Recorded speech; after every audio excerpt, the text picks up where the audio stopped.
एक भारतीय आणि अमेरिकन मेंटॅलिटीमधले दोन महत्वाचे फरक सांगा. ते अमेरिकेमध्ये पूर्वीपासून जे म्हणजे गोल्ड रश पासून तुम्ही जर सुरुवात केलीत ना, की तिथे काही नव्हतं, लोकांनी शोधलं सगळं. त्यामुळे इनोव्हेशनची तिथे एक ट्रॅडिशन आहे अमेरिकेमध्ये. इनोव्हेशन करणं म्हणजे एंटरप्रेन्योरशिप आणि इनोव्हेशन म्हणजे शोध लावणं. आपल्याकडे खूप ब्रिटिशांपासून जर मेकॉलेनी आपल्याकडे क्लार्क्स तयार केले, म्हणजे नोकरी पकडणं आणि चिकटून राहणं हेही आता बदलत चाललंय थोडंसं.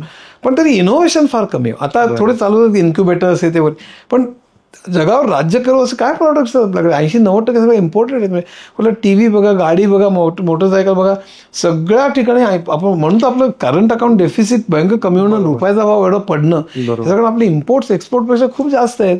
हा त्यातला भाग आहे. दुसरा एक इनोव्हेशन बद्दलचा झाला. इनोव्हेशन हा सगळं. आणि मला वाटतं स्वातंत्र्य म्हणजे पर्सनल लिबर्टी विषयी असणारे एक हे म्हणजे त्यात मला खूप खोलवर जावं लागेल. आपल्याकडे पर्सनल लिबर्टी नाही, माणसं शहरात राहायला लागली त्यामुळे पर्सनल लिबर्टी वाढली त्यांची.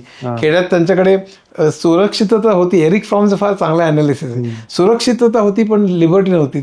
कोण काय करतं सगळ्यांना माहीत असायचं. पण काय कोणाला काही झालं की सगळं सुरक्षितता. आता सुरक्षितता कमी झाली पण लिबर्टी वाढली. पण त्यामुळे एकाकीपणा, डिप्रेशन, आज प्रचंड मोठा मानसिक रोग, मानसिक विकार हा प्रचंड मोठा आहे. म्हणजे मनकल्लोळ 2 व्हॉल्यूम आम्ही त्यामुळेच लिहिले. आता मला डिप्रेशनमध्ये एक पुस्तक आहे, ऑटिझमवरती आहे, आता स्किझोफ्रेनियावरती येते. म्हणजे हे इतके वाढतायत विकार. कारण त्याचं कारण आताची जीवनशैली, चंगळवाद आणि सातत्याने स्पर्धा हे जे आहे. माझ्याकडे 2 BHK 3 BHK 3 BHK row house, सातत्याने गाडी हे ते बदला आणि तुलना करा इतरांची. ह्याच्यामुळे जे डिप्रेशन येते ते पुणेकर आणि मुंबईकर या दोघांमधला फरक सांगा. शहरांचा आता कमी होत चाललाय, पण पूर्वीच चिकार. पुणेकर म्हणजे त्याचं पाट्या बिट्या मी सांगत नाही म्हणजे, पण मी इथे न उडलेल्या फटाक्यांना वाती लावून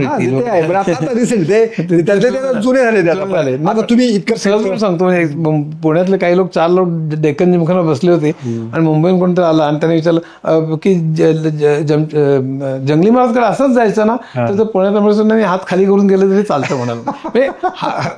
कसं उत्तर देऊ नये आपलं गंमत म्हणून सांगेल.